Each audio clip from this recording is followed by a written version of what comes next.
ክቡራትና ክቡራን ቤተሰቦቻችን በሰሜኑ የሀገራችን ክፍል እየታየ ያለው ውጥረት ከጊዜ ወደ ጊዜ እየተጠናከረ መጥቷል።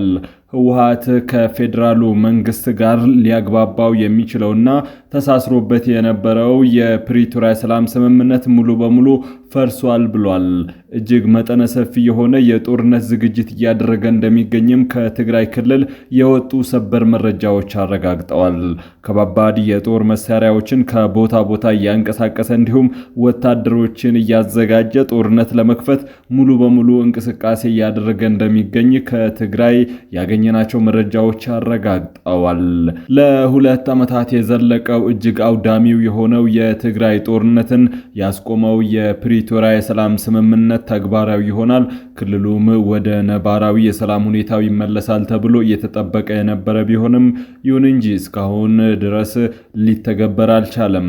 ስምምነቱ ከተፈረመ 3 ዓመት ያስቆጠረ ቢሆንም አሁን እየባሰ ስምምነቱ እየፈረሰ እየሄደ ያለበት ሁኔታ ነው የምንገኘው። ስምምነቱ ተግባራዊ ባለመሆኑ በክልሉ ያለው ነባራዊ ሁኔታ እጅግ አስከፊ ደረጃ እየደረሰ እንደሚገኝ ነው የተገለጸ የሚገኘው። በስምምነቱ የተፈራረሟቸው እያንዳንዱ ነጥቦች ደረጃ በደረጃ ተግባራዊ ይደረጋሉ። ክልሉም ወደ ሰላም ይመለሳል። በህዝብ የተመረጠ መንግስት ተዋቅሮ ወደ ነባራዊ ሁኔታው ተመልሶ ከፌደራሉ መንግስት ያለው ሰጣ ገባም ረግቦ ሰላማዊ የሆነ ግንኙነት ይፈጠራል ተብሎ የተጠበቀ ነበር። ስምምነቱን ባለመተግበር የትግራይ ኃይሎች የፌደራሉን መንግስት ሲወቅሱ፣ የፌደራሉ መንግስት ደግሞ ስምምነቱ እንዳይተገበር ያደረጉት የትግራይ ኃይሎች ናቸው በማለት ህወሓትን ይወቅሳል። ክልሉ ከጊዜ ወደ ጊዜ ከድጡ ወደ ማጡ እየሄደ የጦርነት አፋፍ ላይ ይገኛል። ህወሓት መጠነ ሰፊ የጦርነት እንቅስቃሴ እያደረገ ሲገኝ የፌደራሉ መንግስትም ኃይሎቹን በትግራይና በአማራ ክልል አዋሳኝ አካባቢዎች እንዳሰፈረ የተለያዩ ዓለም አቀፍ ተቋማት ዘግበዋል። የፌደራሉ መንግስት ለትግራይ ክልል ሲመድብ የነበረውን የድጎማ በጀት ሙሉ በሙሉ ካቋረጠ ከ6 ወር በላይ አስቆጥሯል። በእነዚህ 6 ወራት ውስጥ በትግራይ ክልል ማህበራዊ አገልግሎቶችን ጨምሮ ሁሉም የመንግስት አገልግሎት በከፍተኛ ሁኔታ ተጎድቷል ነው የተባለው። የትግራይ ክልል ትምህርት ቢሮ ባሳለፍነው ሳምንት ባወጣው መግለጫ እንዳስታወቀው ከሆነ በድጎማ በጀቱ መቋረጥ ምክንያት ለመምህራን ደሞዝ መክፈል ባለመቻሉና እንዲሁም ለትምህርት ግብዓት የሚያስፈልጉ የተለያዩ ዕቃዎችን መግዛት ባለመቻሉ ምክንያት ትምህርት ሙሉ በሙሉ በክልሉ ሊቋረጥ የሚችልበት እድል እንዳለ ነው የገለጸው። በዚህ ሁኔታ የመማር ማስተማሩ ሊቀጥል ባለመቻሉ በክልሉ ትምህርት ሙሉ በሙሉ ይቋረጣል። የፌደራሉ መንግስት ይህ እንዳይሆን በጀቱን መመለስ አለበት የሚል መግለጫ ነው ያወጣው። የትግራይ ክልል ጤና ቢሮም መግለጫ ያወጣ ሲሆን የተለያዩ የነፍስ አድን እንቅስቃሴዎች በድጎማ በጀት መቋረጥና እንዲሁም ወደ ክልሉ በሚገባው የነዳጅ አቅርቦት ላይ ገደብ በመደረጉ ምክንያት ለከፋ ችግር ውስጥ መዳረጉን ነው የገለጸው። የተለያዩ ነፍስ ለማዳን እንዲሁም ለሕክምና አገልግሎት የሚያስፈልገው የነዳጅ አቅርቦት በበቂ መጠን የለም። እንዲሁም ለደሞዝና ለተለያዩ አገልግሎቶች አስፈላጊ የሆኑ ግብዓቶችን ማግኘት አልተቻለም። በዚህ ምክንያት የጤና ድጋፍ አገልግሎቱ በክልሉ ውስጥ ሙሉ በሙሉ ሊቋረጥ የሚችልበት ደረጃ ደርሷል ሲል ነው የገለጸው። በአጠቃላይ በክልሉ በሁሉም ዘርፎች ከባድ የተባለ ቀውስ እንደተፈጠረ ነው የተገለጸው። የፌደራሉ መንግስት የድጎማ በጀቱን ያቋረጠው የህወሓት ኃይሎች በፌደራሉ መንግስት የሚመደብላቸውን በጀት በመጠቀም ለወታደራዊ እንቅስቃሴ እየተጠቀሙበት እንደሚገኙ፣ ከባባድ መሳሪያዎችን ከጎረቤት ሀገር ኤርትራና ከሌሎች አካባቢዎች በህገወጥ የጦር መሳሪያ ዝውውር የንግድ እንቅስቃሴ እየገዙ እንደሆነና እንዲሁም ለወታደሮቻቸው የወታደራዊ እንቅስቃሴ እንዲውል እያደረጉት እንደሆነ በመግለጽ ነው። ከፌደራሉ መንግስት የሚመደበውን በጀት በብዛት ለጦርነት ቅስቀሳና ለጦርነት እንቅስቃሴ የመደበው በመሆኑ በጀቱን ማቋረጥ አስፈላጊ ሆኖ በመገኘቱ ነው የፌደራሉ መንግስት ለትግራይ ክልል ሲሰጥ የነበረውን የድጎማ በጀት ያቋረጠው። ይህ እንቅስቃሴ በክልሉ ያለውን አጠቃላይ ሁኔታ በከፍተኛ ቀውስ ውስጥ እንዲገባም አድርጎታል። ከመላው ትግራይ በድንበር አካባቢ ወጣ ወጣቶች ወደ አዲስ አበባ እንዲሁም ወደ ድንበር ክልሎች በገፍ እየገቡ እንደሚገኙ ነው ለማወቅ የተቻለው። በተለይም ጦርነት ይነሳል የሚለው ስጋት እያየለ በመምጣቱ ምክንያት በጦርነት ዳግም መሳተፍ የማይፈልጉ የትግራይ ወጣቶች ወደ አዲስ አበባ በአውሮፕላን በባስ እና በሌሎችም የትራንስፖርት አገልግሎቶች በከፍተኛ መጠን እየተጓዙ እንደሚገኙ የተለያዩ ዓለም አቀፍ የሚዲያ አውታሮች ዘግበዋል። በነዳጅ እጥረቱ ምክንያት የትራንስፖርት እንቅስቃሴው በሚፈለገው ያክል ባይሆንም ባለው የትራንስፖርት መጠን ግን ወጣቶች በብዛት ክልሉን ለቀው እየወጡ ይገኛሉ። ለተለያዩ ሚዲያዎች ስማቸውን ሳይጠቅሱ ሐሳባቸውን የሰጡ የትግራይ ወጣቶች ዳግም ወደ ጦርነት መግባት እንደማይፈልጉ፣ ጦርነቱ ከዚህ በፊት ጓደኞቻቸው፣ ቤተሰቦቻቸው፣ ዘመድ አዝማዶቻቸውን እንደበላ አሁን በጦርነቱ የመሳተፍ ምንም አይነት ፍላጎት እንደሌላቸው በመግለጽ የተሻለ ሕይወት ፍለጋ ወደ አዲስ አበባ፣ ወደ ሌሎች ከተሞች ብሎም ከሀገር ውጭ የመሰደድ እቅድ እንዳላቸው ነው የተናገሩት። ጦርነቱ በጣም ብዙ ሰዎችን በልቷል። ጓደኞቻችን እየተዋጋን እያለ ወድቋል። ዳግም በዚህ ጦርነት አንሳተፍም የሚል ምላሽ ነው የሰጡት። በትላንትናው ዕለት ለድምፀ ወያኔ ቃላቸውን የሰጡ አንድ የህወሓት ከፍተኛ አመራር የፕሪቶሪያ ሰላም ስምምነት በፌዴራሉ መንግስት ሙሉ በሙሉ ተጥሷል፣ በዚህ ምክንያትም ሰላም አማራጭ አይደለም፣ ራሳችንን ለመከላከልና መብታችንን ለማስከበር አስፈላጊውን የኃይል እርምጃ እንወስዳለን ሲል በይፋ ተናግሯል። ይህም የጦርነት እወጃ ተደርጎ ነው የተገለጸው። የፕሪቶሪያን ሰላም ስምምነት ካሁን በኋላ እንደማያከብሩትና ህወሓት ለስምምነቱ ተገዢ እንዳልሆነ ነው የገለጸው።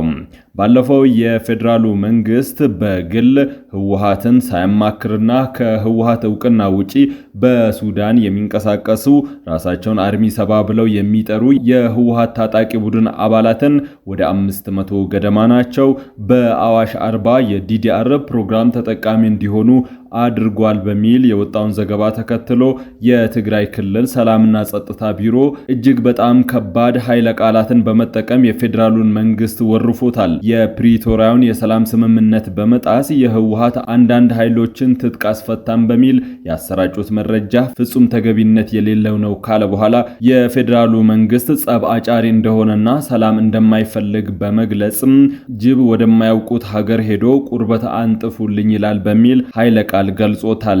ፕሪቶሪያ የሰላም ስምምነት እርስ በርስ ኃይለ ቃል ላለመጠቀምና ፕሮፓጋንዳ ላለመስራት ተስማምተዋል።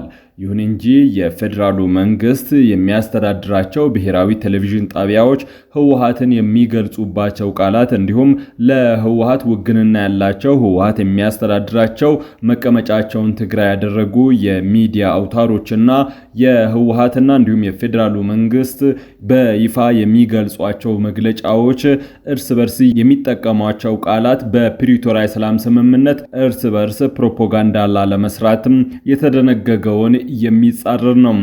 በዚህ ምክንያትም የሰላሙ ሂደት እጅግ እየተደናቀፈና ወደ ጦርነት እያመሩ እንደሆነ አመላካች ተደርጎ ሊወሰድ ይችላል። ህወሓት የክልሉን የጸጥታ ሁኔታ ሙሉ በሙሉ መቆጣጠር ባለመቻሉ የተለያዩ የትጥቅ እንቅስቃሴዎች በትግራይ ክልል እየተደረጉ እንደሚገኙ ነው ለማወቅ የተቻለው።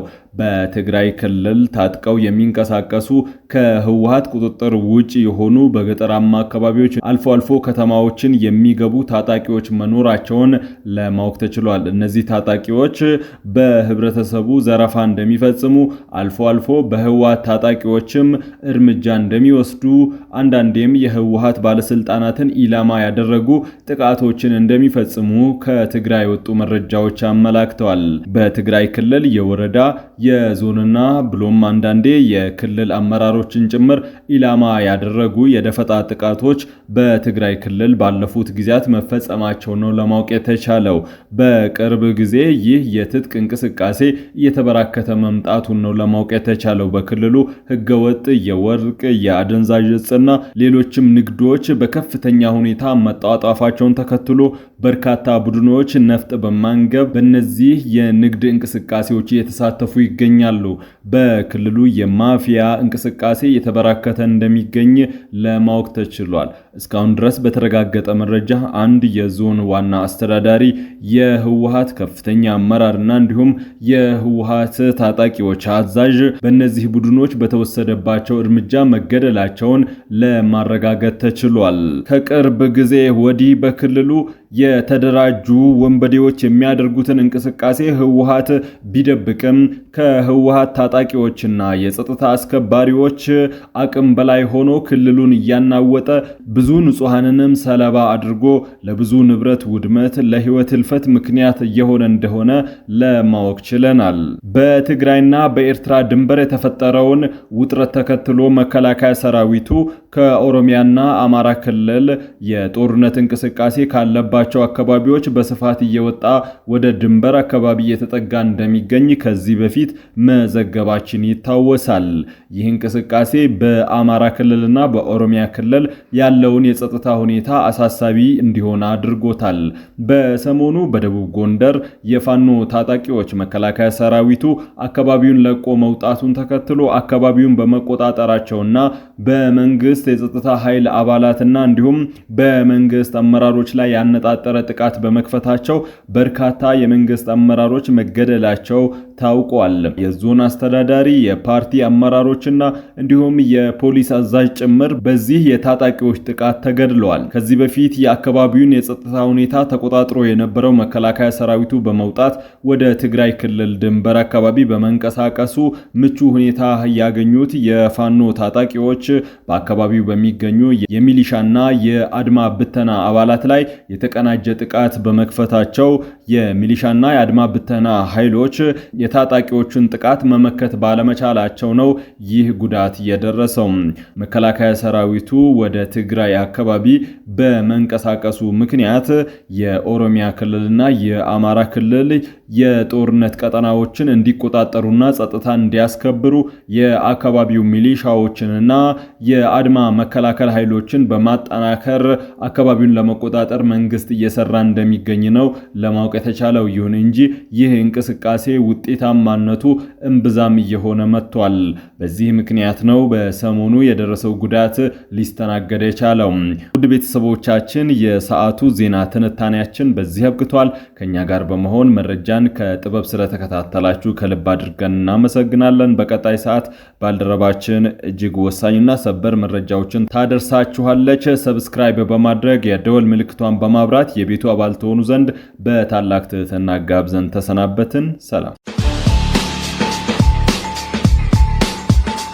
የዛሬውን ዕለታዊ የውጭ ሀገር ገንዘቦችን የምንዛሬ ዋጋ እንደሚከተለው እናቀርባለን። በዳሽን ባንክ $1 153 ብር፣ ዩሮ 181 ብር ከ7 ሳንቲም፣ 1 ፓውንድ 209 ብር ከ1 ሳንቲም፣ የስዊዝ ፍራንክ 198 ብር ከ5 ሳንቲም፣ ድርሃም 44 ብር ከ3 ሳንቲም፣ ሪያል ደግሞ 43 ብር ከ2 ሳንቲም ተመንዝሯል። በአቢሲኒያ ባንክ ደግሞ ዶላር 153 ብር ከ3 ሳንቲም፣ ፓውንድ 208 ብር ከ2 ሳንቲም፣ ዩሮ 183 ብር፣ የስዊዝ ፍራንክ 195 ብር ከ5 ሳንቲም፣ ድርሃም 44 ብር ከ1 ሳንቲም፣ ሪያል 43 ብር ከ6 ሳንቲም፣ ዩዋን 22 ብር ከ2 ሳንቲም። በህብረት ባንክ ዶላር 153 ብር ከ3 ሳንቲም፣ ፓውንድ 207 ብር ከ4 ሳንቲም፣ ዩሮ 182 ብር ከ8 ሳንቲም የምንዛሬ ዋጋ ሆኗል።